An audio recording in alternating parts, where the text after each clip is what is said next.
我是修仙界第一宗门的大师姐，同时兼任白月光替身、高危师尊、虐文女主数职。作为高冷二师弟的白月光，活泼三师弟的白月光替身，收了一个身负血海深仇的阴鸷少年当徒弟，还得罪了莫欺少年穷的龙傲天男主。我承认自己是在玩火，所以在被这四人合力剖开胸膛取出心脏后，我回到了故事开始的那一天。我还是那个高高在上、天赋卓绝的宗门大师姐。对于三师弟和龙傲天男主的背叛，我并不意外，但二师弟和我的小徒弟着实让我大吃一惊。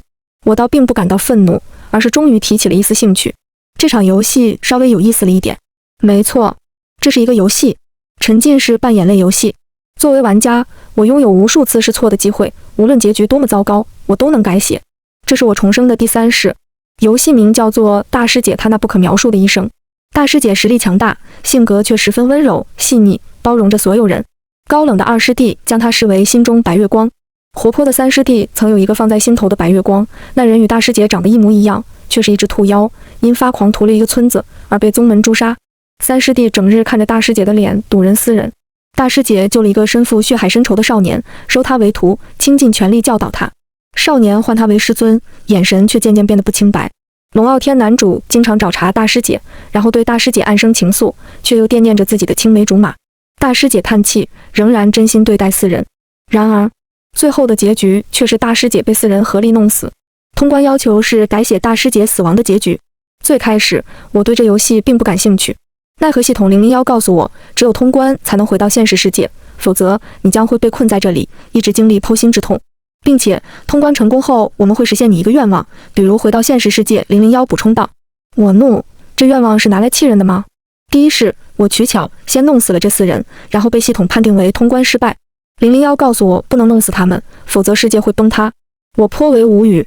你不早说，我都已经称霸修仙界，费劲巴拉的搞死这四人了。第二是我选择怀柔政策，用真心打动他们。我细心关怀高冷的二师弟，为他缝制衣裳，一点点打开他的心门。二师弟也终于在我的不懈坚持下敞开了心怀，他会对我红脸，对我倾诉他的烦恼。我学着三师弟白月光的姿态和打扮，尽力做好一个替身，对三师弟随叫随到，不干涉他的任何事，可以说是替身界的榜样，效果十分显著。三师弟对我十分热情，每天对我嘘寒问暖。虽然我知道可能并不是对我这个替身的，但为了能通关，我也就忍了。对于我这个徒弟，我可谓是又当爹又当妈，可以说是面面俱到，无微不至，就差当亲生儿子称呼了。至于龙傲天男主，即使他在我和小青梅之间摇摆不定，我也毫无怨言，照旧做他的贴心小棉袄。但是这一次我还是失败了，果然舔狗没有好下场。我明明还专门挑拨了这四人的关系，谁知道他们又勾搭在了一起，白忙活一场。不愧是 S 级难度的世界呀！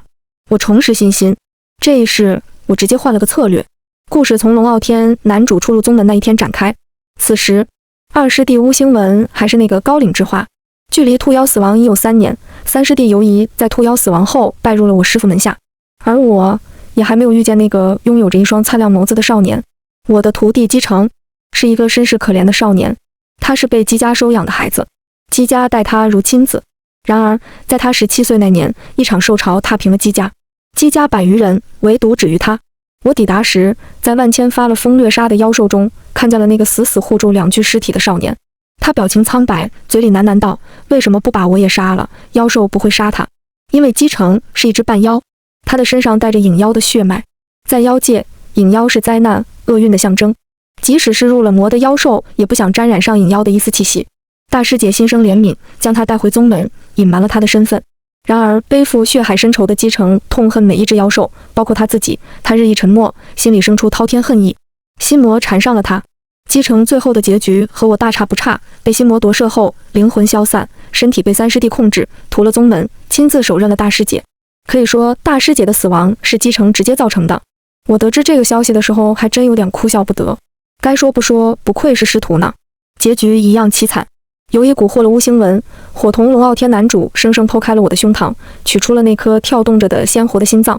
即使001屏蔽了我的痛觉，我还是不可避免地产生了一点情绪，不是悲伤，是讽刺。三师弟游移是造成大师姐死亡、宗门覆灭的罪魁祸首，他倾慕那兔妖，痛恨诛杀兔妖的宗门。即使我没有参与那场审判，但依旧被他恨之入骨。他一边对着我的脸陷入回忆，一边又厌恶我同宗门如出一辙的姿态。在第二次独当后，我试图阻止这场受潮，但无果。001告诉我，我不能阻止这个世界既定的事情。姬家覆灭于受潮，在冥冥之中已是注定。我盘腿坐在榻上，思考着前2次我没有注意的细节，比如尤一为什么要取我的心脏，他是怎么蛊惑巫星文的，还有这龙傲天，我跟他有什么仇什么怨啊？宗门又跟他什么仇什么怨？001，我真的不能直接弄死他们4个吗？多省事啊！001死板地否决了我的提议。那兔妖是我的心魔吧？我望着空气，突兀出声。是的，我猜对了，这就是我感到极其讽刺的原因。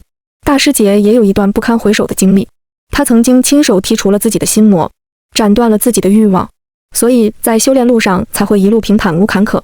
心魔化为一只兔妖，被尤一捡到。他知道兔妖是我的心魔所化吗？也许001含糊其辞地回答，也许是绝对知道吧。我曾经看过一个秘术，生生捣碎主人的心脏，再利用万人的心间血就能复活心魔。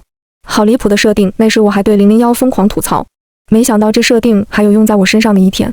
不过尤一辈子也复活不了兔妖，因为我死后世界顷刻重启。占了书名的人就是这么有底气。正当我思考之际，房门被直接推开了，来人逆着光，我眯着眼。3师弟，你不知道进别人的房间要先敲门吗？我的语气暗含不满。尤一长相十分俊俏，手上拿着一把扇子，再配上那吊儿郎当的笑容，显得格外玩世不恭。他完全没把我的警告放在心上，反而笑眯眯地凑近我。师姐，你都闭关多少天了？我好无聊啊。他上下扫视了我一遍。师姐，你有没有好好吃饭？我怎么感觉你瘦了？我嘴角抽搐，皮笑肉不笑。师弟，没什么事，就不要打扰我了。看见你小子，我心脏都隐隐作痛。快按捺不住手中的剑了。他像是没听出我的逐客之意，意味深长地留下一句话：今日的天气可真不好，老天要惩罚人间喽。尤以摇着扇子，脸上挂着笑容，不再言语。我皱眉，最讨厌谜语人了。外面明明是个大晴天。师姐，天气不好，你注意身体，我就先走了。尤一站在旁边盯了我半天，见我丝毫无动于衷，只得干笑几声，收起扇子离开。房门被轻轻扣上。你这次打算远离他们吗？001不明白我的举动，他认为我已经算是崩人设了。毕竟大师姐的人设是温柔包容，是断不会如此做派的。我嗤笑，尤一他看得出来吗？他只在意我的心脏，我就说这小子干嘛这么关心我的身体，一个小感冒也能整出生大病的架势。当初不知情，还以为他真关心我呢，原来是怕我的心脏出个好歹，可就不能复活他的兔妖了。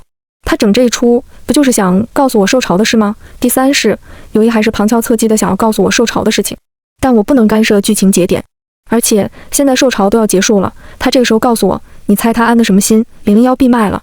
尤一从兔妖死的那刻就开始布局，我当真是佩服他的脑子。估摸了一下时间，也到了我该出场的时候。腰间的灵牌一阵响动，我提起剑便出了门。玉城，这是一场始料未及的受潮。没人知道妖兽为什么突然攻进了这座边陲小城，数量庞大的发了狂的妖兽群踏平了玉城，整个玉城围于一个活人。姬家姬城。待我赶到玉城时，天空当真如尤一所说那样，下起了倾盆大雨。玉城城门大开，房屋皆被撞塌，血流成河，满目都是红，鼻中是浓浓的血腥气。但我没看见一具尸体，恐怕都被妖兽撕成碎片吞入腹中了。作为最早赶到现场的人，我小心翼翼踏进寂静的玉城。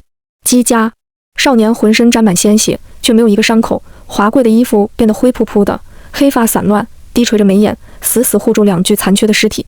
一路走来，即使不是第一次看见，我还是被眼前的一切所震撼。死寂、绝望、残破，这也让我再次意识到，这不仅仅是个游戏，这里的一切生命都是鲜活的。第一是，我将这里当做一个拟真的游戏。我还没有来到玉城，没有见过死亡，所以我直接称霸修仙界，毫无顾忌地杀死了尚未对我展露恶意的主角团4人，就像是游戏里打怪升级那样，一切对于我就只是一串数据。第二是，我为了阻止姬城所遭受的一切，提前来到玉城，见识了玉城这座并不繁华的小城忙忙碌碌的样子，也见到了同父母在一起笑得开怀的姬城。但我没能阻止那场受潮，在挥剑那一刻，我被定在了原地。妖兽掠过我，径直冲进城内，撕碎他们所看见的一切。我见证了玉城被毁灭的全过程，也看见了姬家父母用身体将姬城护在身后，然后被妖兽一爪子轻而易举地杀死。妖兽试图吞食姬家父母时，姬城颤抖着拿起从未接触过的剑冲了上去，打算与他们同归于尽。然而这他才绝望地发现，妖兽像是鸡蛋他一样，根本不敢靠近他。我轻轻叹了口气，打着雨伞，慢慢接近无助的少年。姬成敏锐地转过头，死死地瞪着我。他收紧了护住尸体的双手。我并没有多说什么，而是弯腰将伞遮在尸体的头上，从怀中掏出一张白布覆盖在他们残缺的脸上。姬成还是一言不发，对我的行为也没有提出任何异议。跟我走吧，以后我就是你的师傅，我带你回家。玉成一事震惊三界，人妖两族关系本就紧张，人帝昭告三界，要求妖王必须给出一个合理的解释，否则人族不会善罢甘休。由一同乌星文带队处理着游荡在玉城周围的妖兽，尤一漫不经心地同乌星文搭话：师兄，你说师姐怎么来了，玉成又走了，都不来帮帮我们，这些妖兽可真是恶心。乌星文绷着一张脸，手起刀落，利落地解决着妖兽。他眉头都不带一皱，薄唇轻启：师姐这么做定然有她的道理，我们不可多话。尤一撇撇嘴，朝姬家望了一眼，眼底意味不明。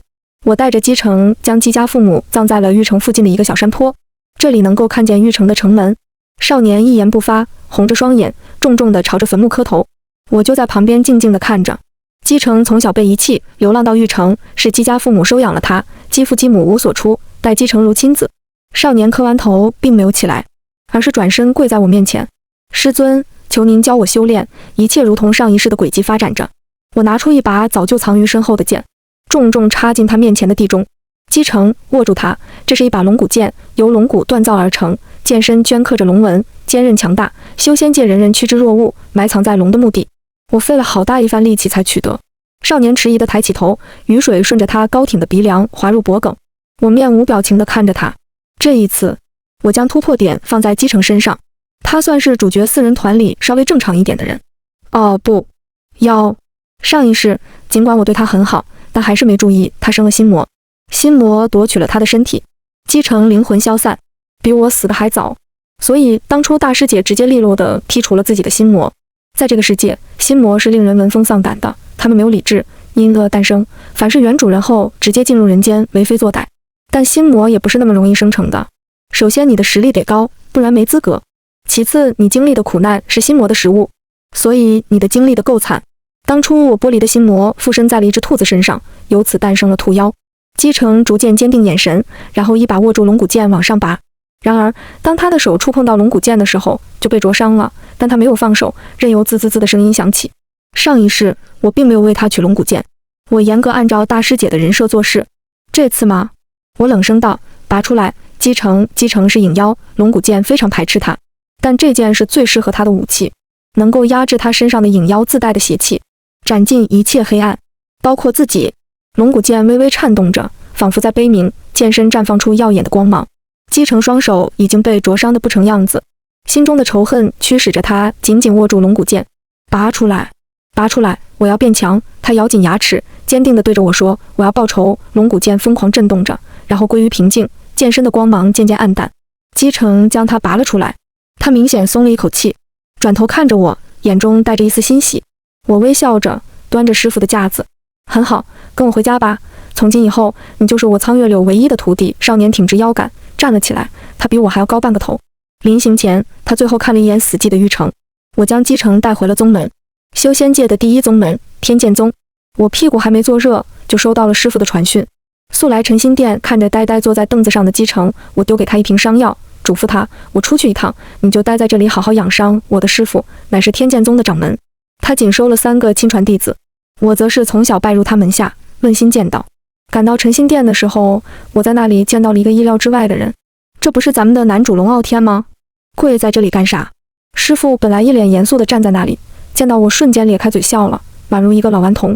月柳，你这次闭关修为可是长了不少，为师很欣慰。我和师傅寒暄了几句，便回归正题。师傅，你叫我来所谓何事？跪着的龙傲天穿着宗门的衣服，姿色倒是有几分，看起来人模狗样。师傅笑着为我引荐龙傲天。月柳啊，你来天剑宗也有10余年了，论剑术，你是年轻一辈中数一数二的了，为师没有什么能教给你的了。So， 我一脸迷惑，上一世没这剧情啊。他指着跪在地上的龙傲天，你也到了该收徒的时候了。我看这孩子根骨不错，也有几分你当年的倔强。师傅期待地看着我，他的意思很明显，让我收龙傲天为徒。我顿感世界如此荒谬。别吧，我会被烦死的。不出我所料，刚才还老老实实跪着的龙傲天立马抬起头，用他那张男主标配的脸摆出不服输的表情。老头，你什么意思？你不是说只要我跪一天就放过玩吗？我服了。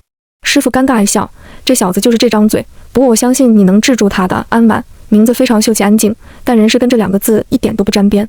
龙傲天的青梅竹马，脾气火爆，调皮捣蛋，鬼马精灵，是个非常喜欢惹祸的性子。龙傲天可没少跟在他后面擦屁股。我婉拒了师傅的好意。虽然龙傲天的天赋确实非常不错，但真收他为徒，我的日子也别想安宁了，说不定死得更快了。我已经收了一个徒弟了，并且这辈子我也只会有他一个徒弟。师傅顿时好奇了起来，想要我带来看看。我真假参半地说了说姬成的身世，是个可怜的孩子。师傅，没什么事，我就先走了。师傅叹了口气，摆了摆手，示意我离开。他得继续琢磨一下龙傲天的归属。然而我刚走到店外，就被追上来的龙傲天拦住了。你是不是看不起我？他直勾勾地看着我，脸上带着隐忍之色。我一脸问号。啊，随即想了想，哦，美一世这家伙就是这个死样子，不足为奇。我根本不带搭理他，脸上明晃晃的写着别来惹我，直接绕开他走了。愤怒的声音从我身后传来，你等着，我总有一天会打败你。莫欺少年穷。我有一个词不知该讲不讲。很好，男主的特征之一，有病。莫生气，生气容易变老。我加速赶回去，回到住处时却听见叮叮当当的声音，还伴随人体落地的声音。我顿感不妙，连忙冲进院子。只见巫星文用剑指着姬成，姬成捂着胸口，嘴角还有鲜血。糟糕！我拦住了师傅来看姬成，却忘记了巫星文这茬。巫星文出身于捉妖世家，对妖怪十分痛恨，见妖杀妖，毫不手软。而姬成身上有妖的气息，我挥剑挡住他刺向姬成的剑，2把剑相撞，发出刺耳的声音。巫星文见是我，眉间的戾气一散，脸色柔和了一点，露出诧异的表情。师姐，我急忙解释道，他不是妖，他是我刚收的徒弟。可他身上分明有妖的气息。姬成擦了擦嘴角的血，沉默地站了起来。我早就找好了说辞，我从兽巢中就出了他，许是沾染上了那些妖兽的气息。你说他是妖兽，那你说他是什么妖？我赌巫星文绝对猜不出来，因为引妖千百年才有一只，还被钉上耻辱柱，妖见妖打，罕见的很。巫星文收起剑，脸上的表情稍微缓和了一点。我会亲自考证的。他沉默片刻，干巴巴地挤出这么几个字。我转头看向姬成身上的伤，脸色转冷。太不像话了，巫星文，我第一次直接称呼他的名字。你不该向我的徒弟道歉吗？还是你打算找来师傅一起审判我的徒弟？巫星文表情一愣，脸色变得慌张。他高大的身躯弯了下来，低着头硬邦邦地对姬成道歉，并且从怀里拿出灵药补偿他。我看出来他仍然在怀疑着姬成的身份，只是看在我的面上才没有继续纠缠。巫星文的性子极为执拗，认定的事情死不改变，除非自己想开，但他一般想不开，认死理。为今之计，要想保下姬成，只有用那个方法了。我冷冷地对着巫星文甩袖，拉着姬成进去了屋子里。巫星文略显沮丧地收回手中的灵药，心里暗骂自己，明明是来看望师姐的，现在倒好，惹得一向温柔的师姐都发脾气了。不过他转瞬一想，自己确实感觉这个少年身上有妖气。他在捉妖世家生活数十年，有着很敏锐的直觉。巫星文在门外站了一会儿，他拍了拍自己的脑袋，也许是自己想多了呢，难道还不相信师姐吗？他思索再三，决定以后再观察一下这个少年。巫星文绷着一张脸离开了师姐的院子。在回去的路上，他碰见了游移。游移似乎是专门等在这里的。他拿着云扇，站在一棵桃花树下，看见巫星文，眼神一亮，欢乐地迎上去。师兄！巫星文停下前进的脚步，冷淡地同游移打了个招呼。游移却早就熟悉自家师兄的别扭性子了。师兄，我听师傅说师姐收了徒弟，你见到他了吗？他的眼睛亮晶晶的。不提还好，一提起这事，巫星文就感到非常郁闷。他没有直视师弟的眼睛，嘴里含糊其辞道：“不知道，没怎么看清楚。”他坚决不会承认师姐为了那小子教训了自己一顿。游移没再追问，神色若有所思。我倒蛮想见的，可惜之前我惹恼了师姐。他的语气沮丧。巫星文抬起头，惊讶地看着他。你也？两人惊讶地对视，风声呼啸，几片桃花掉了下来，落在了游移的肩上。他捻起花瓣，放在阳光下，眼里满是趣味。师兄，看好了哦，会有很有趣的事情发生。我将姬成带到屋内，丢给他一瓶疗伤的药。姬成，他打你，你为什么不打回去？我向来奉行，别人要是欺负我，我就以牙还牙，以眼还眼，10倍奉还回去的原则。虽然在生活中被评价为睚眦必报，但是却非常管用，烦人的事情少了很多。师尊，那个人他说是你的师弟。姬成低着头，像是犯错了似的。我恨铁不成钢，师弟又怎样？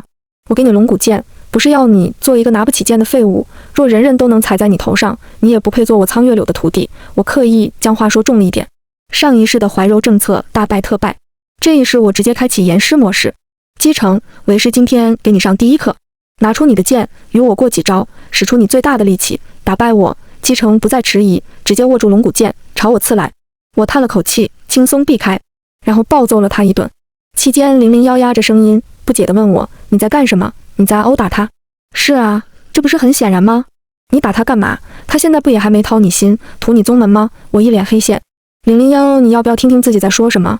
我虽然想为上一世出口恶气，但也不至于丧心病狂揍小孩吧。我这是为了帮他疏通筋骨，都没有使出1/10的力。上一世我的确对姬城十分生气，无他，我对他太好了，真就是惯着，包容着他时不时的敏感，帮他报仇，助他修炼。他被我宠得无法无天，结果这小子我一个没看住，就生了心魔。教他的心术，他是一招没用到，修炼的剑术也无济于事。心魔没费多大劲就夺舍了姬城的身体，然后姬城很神奇的比我死的还早。哪有徒弟走在师傅前面的？这不白发人送黑发人吗？我气得一口老血喷出来，恨不得扯着他的领子质问：我教你的心法呢？教你的剑术呢？你是一样也没学会呀！我都不敢在地下跟别人提你是我的徒弟，害臊。所以这一世呢，我直接换种教育方式，严师出高徒，修炼肉体与磨练心智一同进行。姬城要是还生出心魔，我就只能大义灭徒了，连人带心魔打包送入地狱。很快，姬城体力就消耗光了，他额头的汗水滴落在地上，呼吸声越来越重。我玩得不亦乐乎，然后终止了这场闹剧。以后我每天都会亲自指导你，姬城，累死头牛。此后，我履行着师傅的职责，利用法宝掩盖住了姬城身上妖的气息。饶是我师傅亲自见他，也很难看出一点异常。姬城实在很好养活，我教他辟谷，把他送进宗门的新生教习中，让他跟着这些新生们一起修习。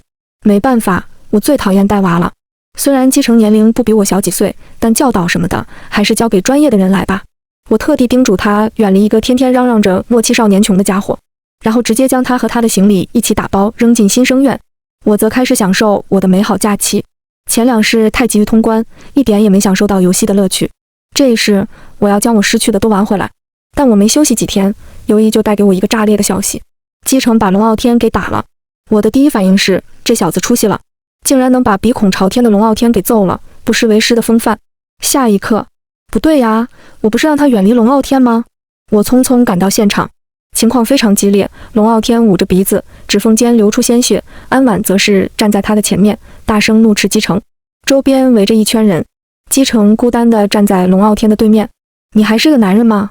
傲天哥就想找你比试，你不答应就算了，凭什么给他一拳？你故意的还是不小心的？姬城哪见过这场面？他辩解道：不是我。龙傲天捂着鼻子怒吼：就是你小子！我站在场外，并没有马上露面。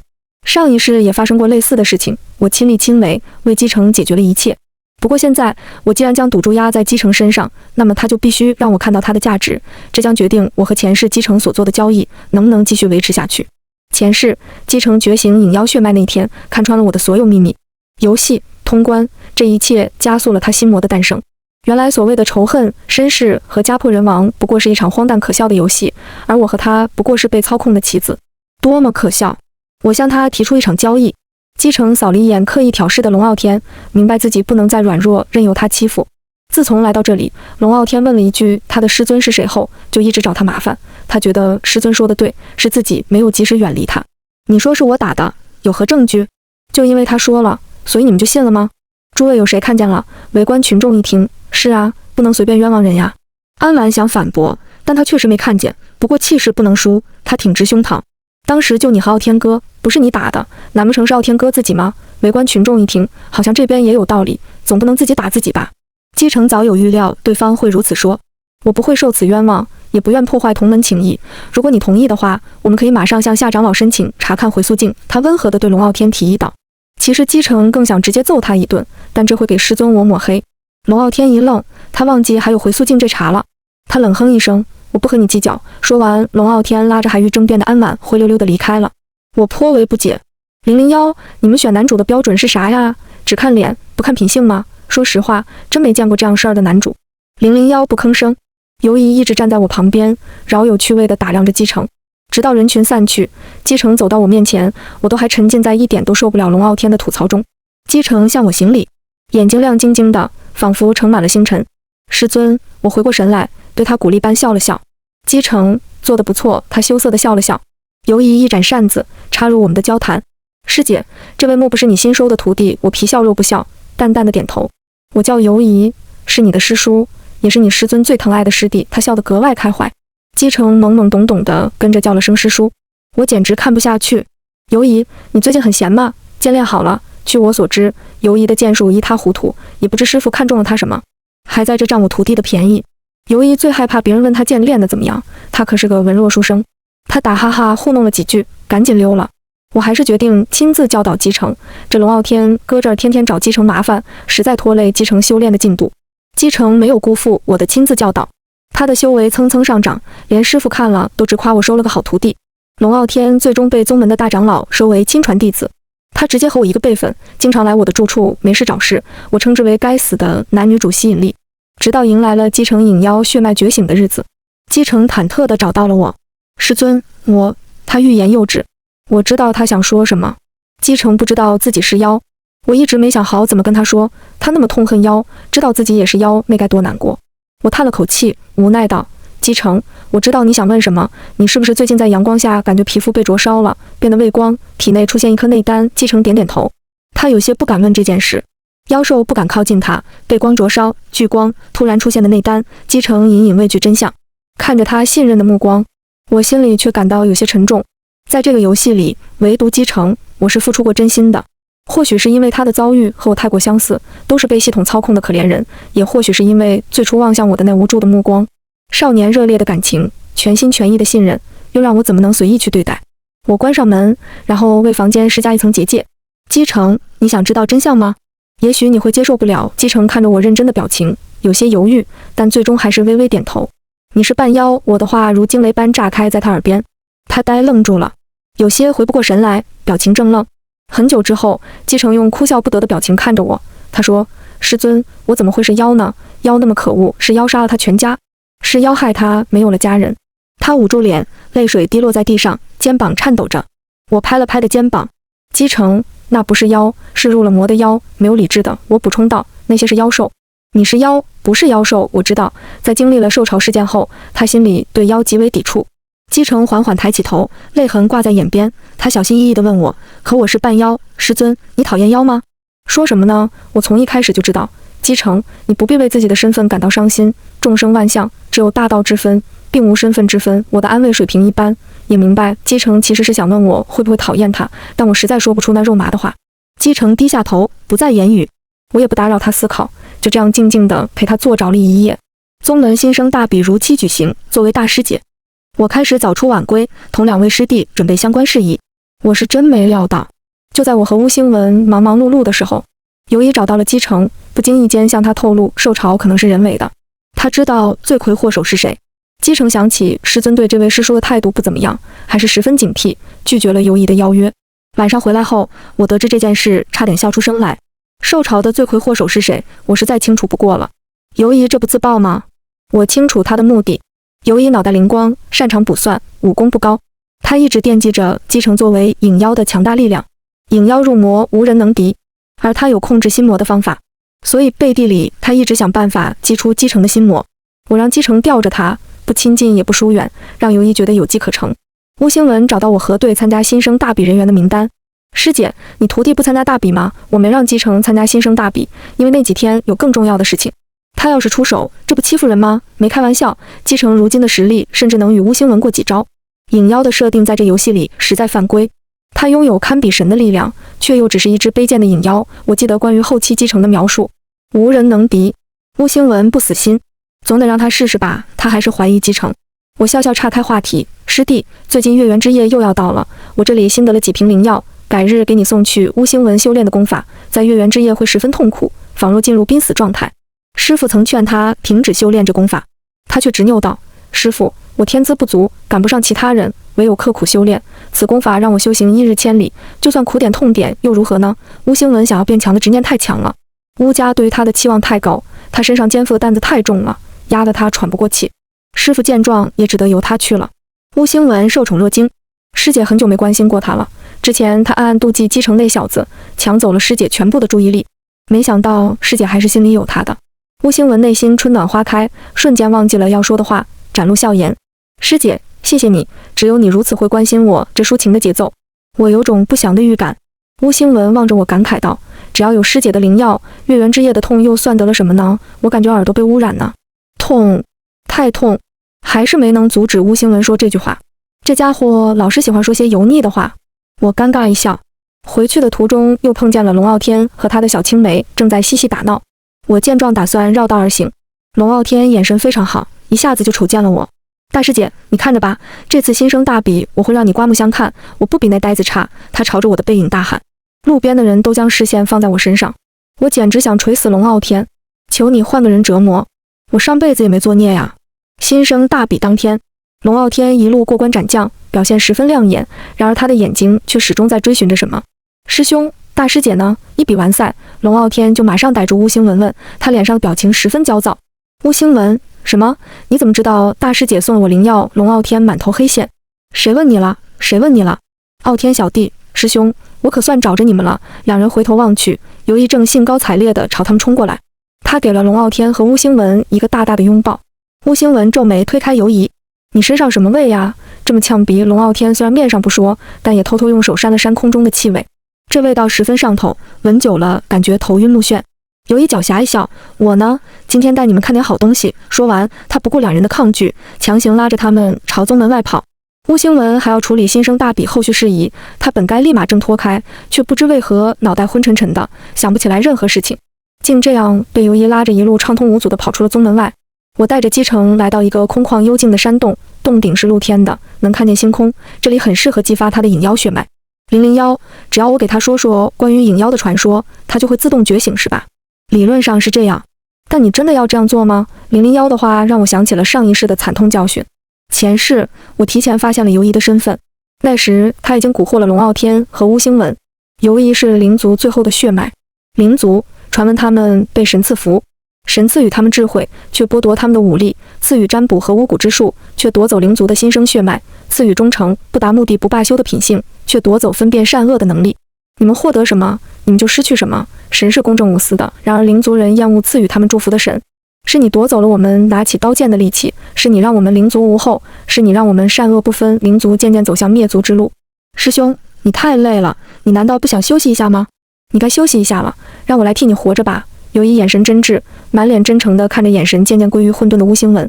这里像一个世外桃源，空中飞着闪着荧光的透明小球，树木参天，花朵杂乱地盛放着，展露着它们的姿态。龙傲天惊奇地看着眼前的一切，他从没见过这样美丽的地方。飘散的小球渗入巫星文的身体中，一根细细的丝线从他脖子后面伸出来，连接到尤一的身上。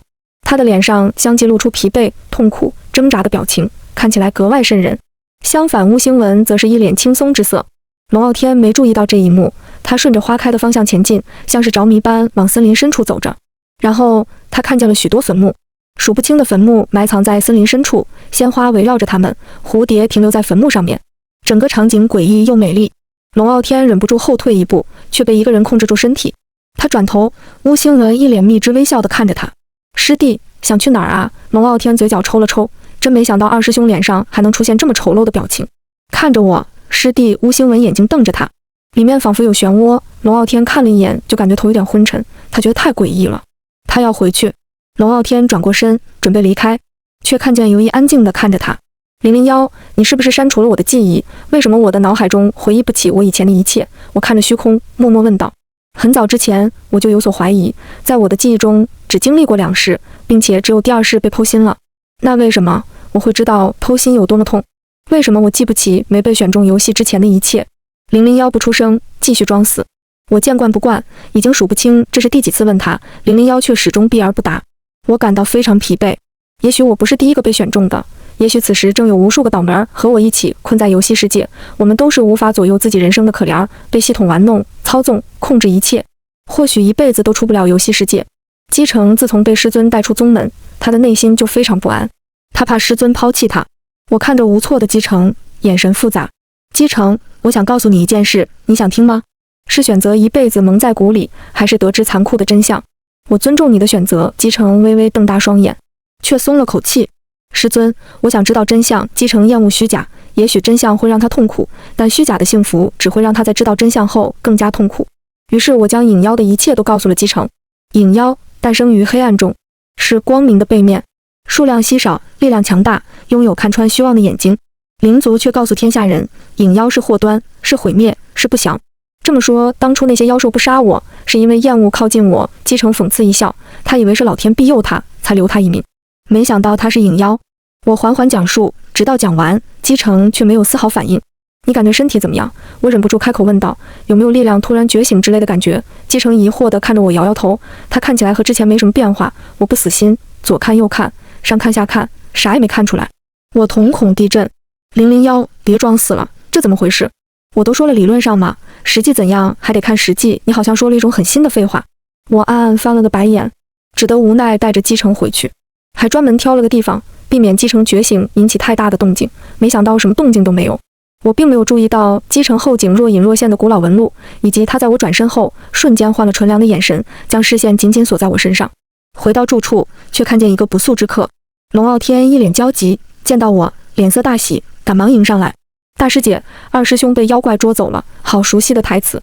001，这游戏你确定是原创的？慢慢说，不着急。三师弟呢？也被妖怪捉走了。很好，我基本确定了，偷心剧情提前了。真好，又少活几天。我回到房间，拿出我珍藏的宝剑以及这些年收集的法宝。这次姬城可没生心魔，唯一遗憾的就是他没觉醒血脉。想起前世我与他的约定，师尊，我会助你游戏通关，但你能许诺我一个愿望吗？我同意了。可惜这家伙第3世掉链子了。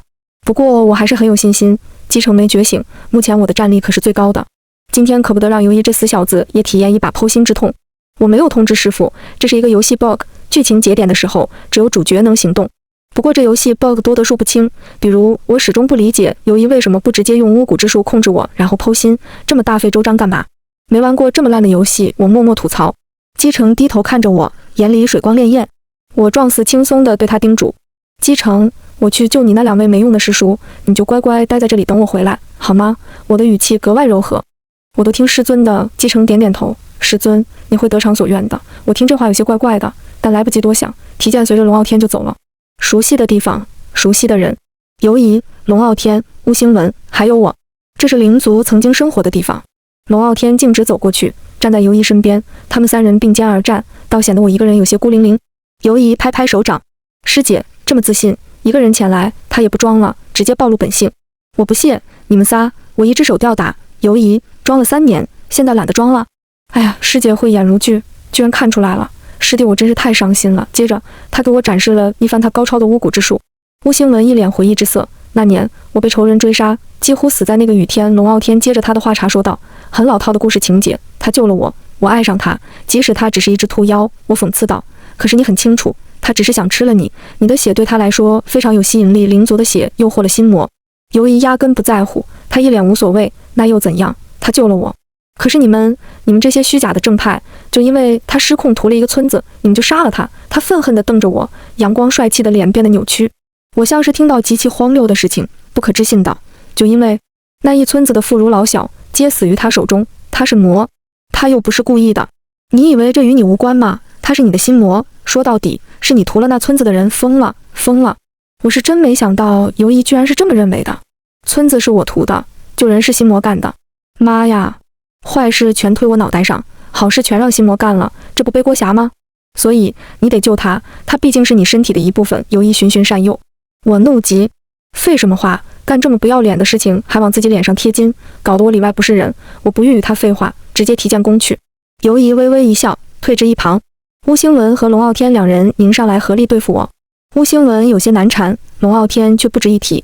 我出剑挥剑，轻松地应对2人的夹击。2人脖颈后面有着2根细细的丝线，那是尤夷控制他们的方法。我曾经尝试过斩断丝线，却发现自己无法做到，我无法干扰推进剧情的道具。尤夷在旁边说着风凉话：“师姐，不要挣扎了，我会为你选一处美丽的坟墓，我和他也会常来看望你的。”我一听火冒三丈，迅速结束了战斗。巫星文和龙傲天被我一剑击退。我看向尤夷，他脸上没有一点慌张之色。我不解：“尤夷，你凭什么认为他们能够打败我？”尤夷今天换了一身鲜艳的红衣，整个人看起来异常精神。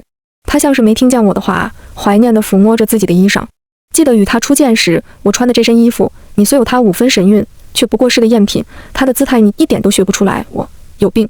我懒得跟他废话，虽然不能杀了他，但系统可是只要求男主活着就行。至于怎么个活法，我眼神一凝，杀气显露，握着剑使出全力朝游一攻去。游一站在原地一动不动，只是一脸笑容地看着我，不闪也不避。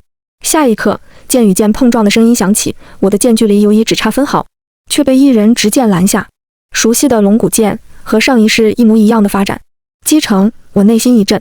游一笑得开怀，师姐，看来这次还是我赢了呀。只见击成眼睛通红，身体周围萦绕着黑乎乎的雾气。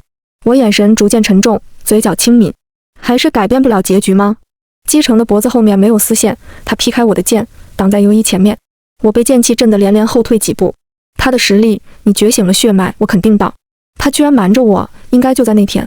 游一不打算再浪费时间，冷笑道：击成，杀了他，受潮就是他一手造成的。我颠倒黑白，你可真有一手。我看向击成，希望他反驳，但他沉默着，我的心渐渐沉入谷底。既如此，我只能送你们4个一起下地狱了。我的眼神变得狠厉。击成手握龙骨剑，与我缠斗在一起。我俩目前的实力差不多，打得十分激烈。游一被巫星文和龙傲天护在身后，他皱紧眉头。不对呀，按照卜卦的结果来看，影妖获胜毫无疑问啊，怎么感觉击成被压着打了？我越打越兴奋，心头从来没有这么畅快过。哼，你以为你胜券在握了？游一冷哼，咬咬牙，命令巫星文和龙傲天去帮击成。我眼神一转，看向击成，我俩对视，同时点头，然后直接围住龙傲天和巫星文2人。击成挥剑斩断2人脖子后面的丝线，银光一闪，丝线断裂，2人动作一致，直愣愣地倒在地上。游一面对眼前的状况措手不及。你怎么会清醒？我明明下了傀儡散在你身上。他满脸困惑。游一用受潮之势接近击成，暗暗在他身上下了傀儡散，这就是他有底气的原因。001也略显惊讶。我没看见你们交流过计划。我心情很好的笑道，默契，然后不再多说。击成整个人的气质发生了翻天覆地的变化，他的眼里带着星光。师尊，我终于助你完成你的心愿了。游一被他挑断经脉，胃下吃傻丸，一剑敲晕。你已经知道了受潮是他干的，为什么不杀了他？有时候生比死更痛苦，而死太便宜他了。我笑了笑，没再说什么。001，我要你兑现承诺。这一次，001不再是浮现在我内心的声音，它出现在半空中，是一个圆头圆脑的电子机器人。通关者2号，很高兴为你服务，我是001号系统。由于你是本游戏的第2个通关者，在实现你的愿望之前，你可以问我3个问题。我低头沉默片刻，很快想好了要问什么。第一个问题，你们存在的意义是什么？001冷冰冰的电子音回响在我耳边。通关者2号，你是第1000个被选中的人，却也是第2个通关的人。前面的998个人，即使我们删除了他们的记忆，但他们还是崩溃自杀了。如果非要回答，我们存在的意义就是没有意义。这只是一个游戏，游戏的意义是令人感到愉悦。通关者2号，请问你愉悦吗？我愉悦你个大头鬼！我非常愤怒。001记录下我的情绪。愤怒也是一种情绪，如果该游戏让你产生了情绪，那么就证明我们成功了啊！我并不应和001荒谬的言论。你删除了我的记忆，为什么？通关者2号，你是一位极优秀的通关者，现实世界的记忆只会让你留恋，而重复的记忆对于你通关来说没有任何好处，所以经过系统计算，删除记忆将会增加你通关的概率，并且在刚刚我们已经将记忆归还给你，我感到更加荒谬且不可理喻。谁给你的权利？原来我并不只是在这个游戏耗费了3世，而是无数世，数不清多少是被剖心，多少是崩溃绝望。001是个机械的系统，它并不会因为我的痛苦给我屏蔽痛觉，所以我一开始确确实实经历了剖心之痛，后来没有痛觉是因为击成。我从001的话语中听出了另一层意思。你会放我回现实世界吗？你们大费周章，不只是为了测试游戏吧？我最终会去哪里？001顿了顿，场面一时间沉默住了。击成淡淡开口，通关者1号001并不反驳。我气急反笑，原来如此，我已经回不去了是吧？我会变成下一个002对吧？凭什么？你们凭什么？我是真的愤怒，我最讨厌别人操控我的人生。001转移话题，通关者2号，请许下你的愿望，除了回家，虽然是我们反悔了，但真的抱歉，系统会实现你的任何愿望。